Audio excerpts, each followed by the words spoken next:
Assalamualaikum warahmatullahi wabarakatuh. Selamat pagi, semangat selalu anak-anakku.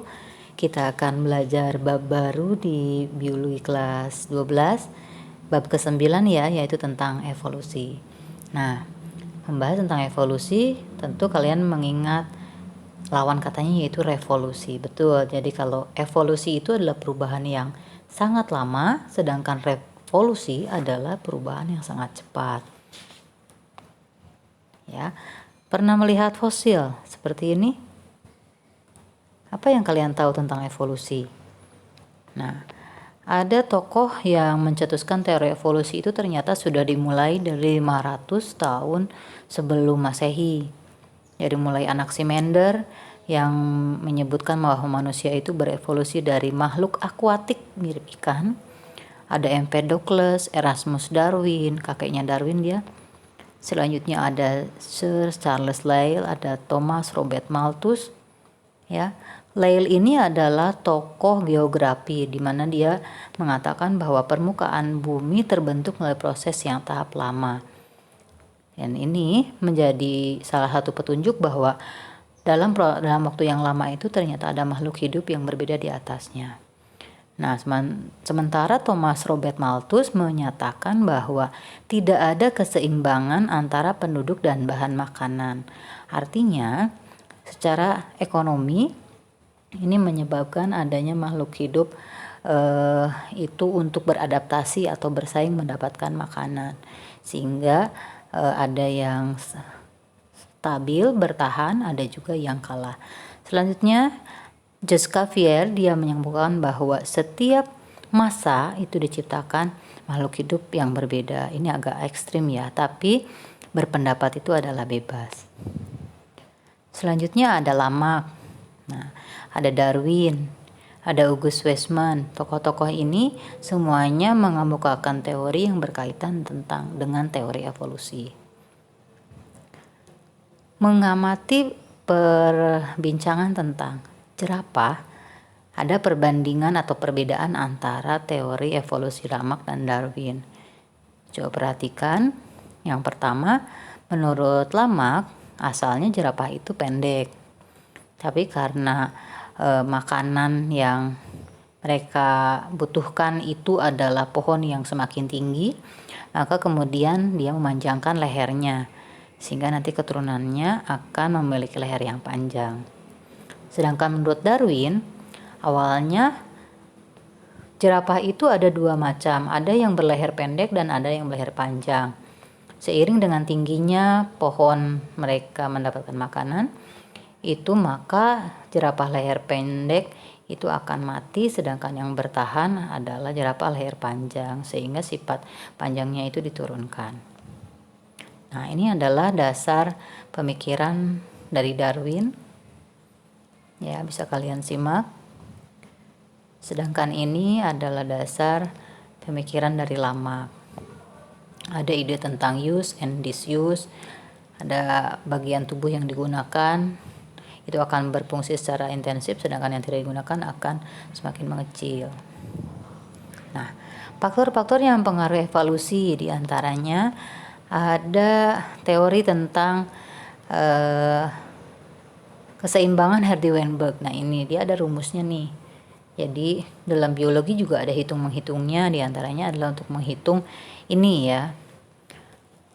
Syarat-syaratnya adalah yang pertama populasinya harus besar, perkawinannya acak, tidak ada mutasi, tidak ada seleksi, dan tidak ada migrasi. Nah, di antara faktor yang mempengaruhi evolusi adalah perkawinan yang tidak acak. Ya, kalau perkawinan dengan satu jenis saja maka biasanya tidak akan mengakibatkan frekuensi alelnya tidak banyak. Yang kedua adalah migrasi. Individu yang meninggalkan populasinya keluar dari suatu populasi maka akan masuk ke populasi lain sehingga menghasilkan alel baru. Ya, sehingga terjadi perubahan nantinya. Selanjutnya, ada yang disebut dengan hanyutan genetik.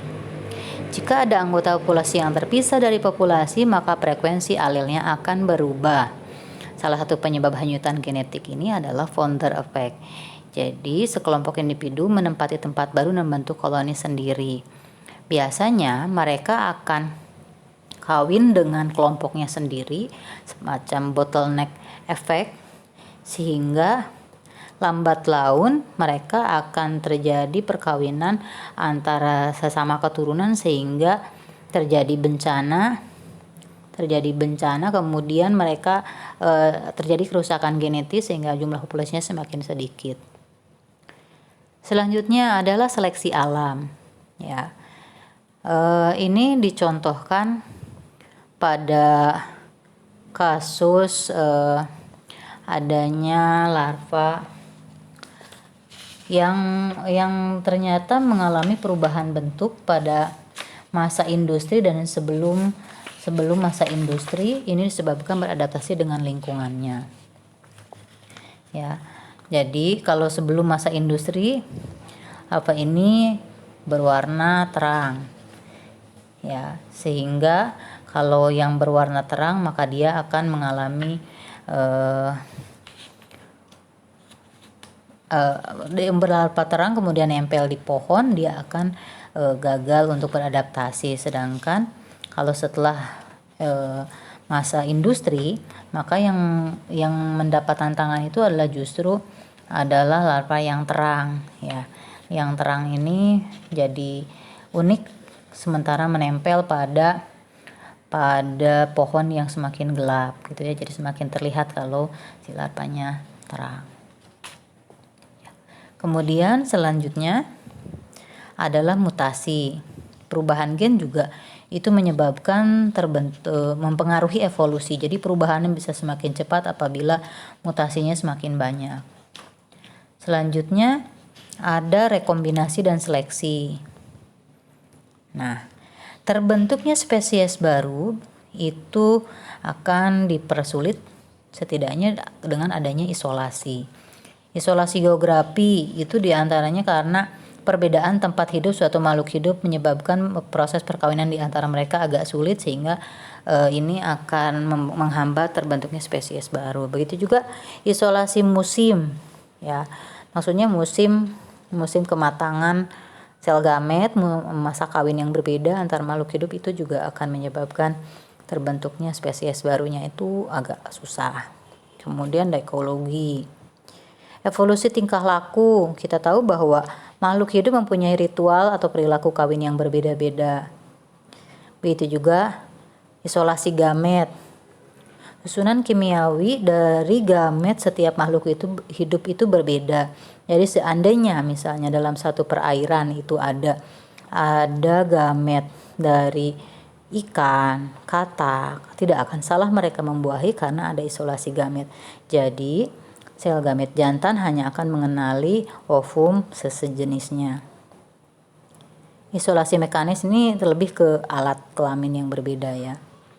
Selanjutnya, petunjuk adanya evolusi itu diantaranya yang jadikan petunjuk bahwa memang perubahan pada makhluk hidup itu adalah adanya variasi dalam satu keturunan. Kita tahu bahwa rasio untuk mendapatkan keturunan yang sama dengan induknya itu agak sulit kalau dilahirkan atau didapat dengan proses perkawinan, pasti akan bervariasi.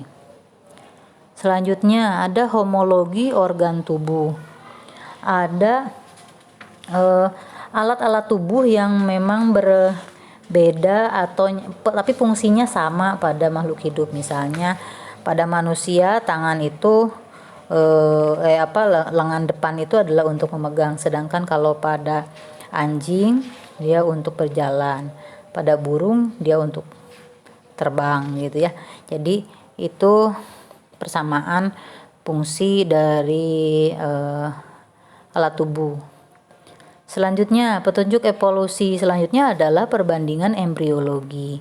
Jika diperhatikan pada masa organogenesis awal, pada masa perkembangan embrio antara ikan, salamander, kura-kura, ayam, sampai ke manusia, itu ternyata memiliki fase yang sedikit sama, ya. Kemudian nantinya berubah sesuai dengan genetisnya masing-masing. Nah, kemudian fosil. Nah, kita tahu bahwa fosil ini berubah-ubah. dari satu spesies di setiap individu ditemukan bahwa ada perubahan yang signifikan dari mulai ukuran, bentuk, walaupun itu masih satu spesies, misalnya ikan. Ya, jadi dari bentuk fosil yang ditemukan berbeda, maka ini dianggap sebagai petunjuk bahwa perubahan atau evolusi itu ada. Nah, selanjutnya ada teori penciptaan cerdas. Teori penciptaan ini biasanya berlatar belakang agama dan dia mempunyai prinsip bahwa makhluk hidup itu diciptakan secara apa adanya, langsung, kemudian bentuknya tidak dan bukanlah suatu transisi atau perubahan dari makhluk hidup sebelumnya. Ya, sebetulnya bisa saling melengkapi dua teori ini. Selanjutnya, teori penciptaan tingkat tinggi selanjutnya adalah pada saat ditemukannya model DNA oleh Watson dan Crick, yang bahwa DNA itu berupa tangga tali berpilin atau double helix. Ini sangat menarik karena ternyata dari inilah diketahui bahwa makhluk hidup itu bisa mengalami perubahan gen DNA gitu kan ketika DNA ini membelah. Selanjutnya, hukum pewarisan sifat yang ditemukan oleh Mendel juga dianggap sebagai teori penemuan yang sangat luar biasa sehingga manusia bisa memprediksi rasio dari suatu perkawinan dengan satu atau dua sifat beda. Artinya semakin banyak perbedaannya maka rasio kemungkinan anaknya semakin banyak. Ada paleontologi. Nah, ini sekedar tambahan dan mengingatkan saja bahwa pernah ditemukan ada teori asal-usul kehidupan, teori abiogenesis dan biogenesis. Sekali lagi, tahan pikiran kalian karena semua teori itu, semua orang itu boleh berpendapat, semua orang boleh berteori, masalah itu terpakai atau sampai sekarang atau tidak itu urusan lain. Ya.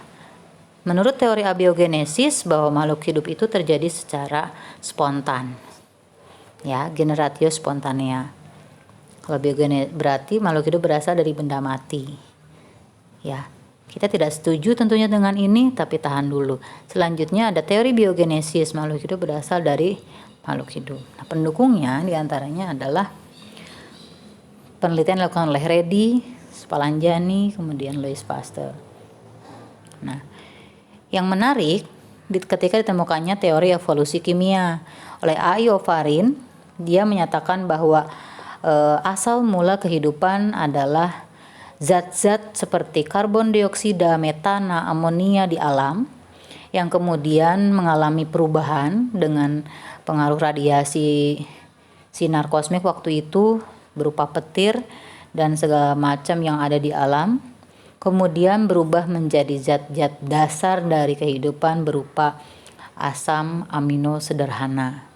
Nah, kita tahu kemarin kita sudah membahas bahwa zat utama di dalam kromosom adalah asam amino yang 20 macam itu. Jadi, apabila sudah di amonia metana yang merupakan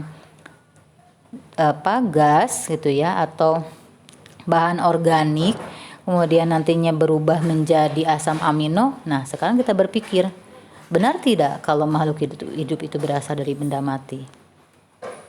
Nah, kira-kira seperti ini percobaan dari Stanley Miller untuk membuktikan bahwa asam amino itu berasal dari gas-gas yang ada di alam awalnya. Demikian, terima kasih atas perhatian kalian. Semoga mengingatkan kembali tentang bahwa pentingnya orang melakukan pendapat, terlepas itu benar atau salah pada masanya, boleh dihargai dan tidak harus dipertahankan secara berlebihan, karena perubahan bisa saja terjadi. Evolusi menyatakan bahwa kita harus saling menerima dengan berbagai pendapat yang berbeda. Demikian, terima kasih. Assalamualaikum warahmatullahi wabarakatuh.